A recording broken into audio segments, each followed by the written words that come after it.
शेकडो वर्षांची परंपरा आजही ऐतिहासिक महाड शहरात सुरू आहे. महाडवासियांचे ग्रामदैवत असलेल्या वीरेश्वर महाराजांच्या ऐतिहासिक नगरीतील छबिनाला सुरुवात झाली असून संपूर्ण महाड शहरात मंगलमय वातावरण तयार झाले आहे.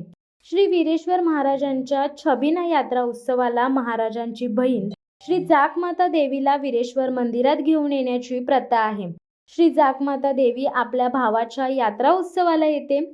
त्याच धर्तीवर याही वर्षी पारंपरिक पद्धतीने वाजत गाजत नाचत ढोल ताशांच्या गजरात भव्य दिव्य अशा पालखी मिरवणुकीने जागमाता देवीला मोठ्या मानासन्मानाने महाशिवरात्रीला श्री वीरेश्वर मंदिरात आणण्यात आले.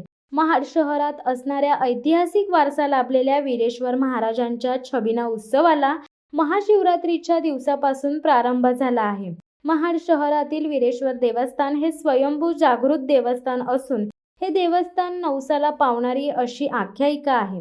महाशिवरात्री निमित्त मंदिरात भाविकांची मोठ्या प्रमाणात दर्शनासाठी गर्दी असते. प्रत्येक गावातून सर्व देवांच्या पालख्या नाचत ढोल ताशांच्या गजरात मिरवणूक काढत महाड शहरात येतात. या पालख्यांबरोबरच कोणाची देवीच्या सासनकाठा, नगारा व खालूबाजूच्या वाद्यावर नाचवल्या जातात. हे पाहण्यासाठी नागरिकांची मोठ्या प्रमाणावर महाडमध्ये गर्दी होते. ऐतिहासिक वीरेश्वर देवस्थानमध्ये महाशिवरात्री निमित्त भजन कीर्तन कार्यक्रम दिवस रात्र मोठ्या उत्साहाने पार पडतात.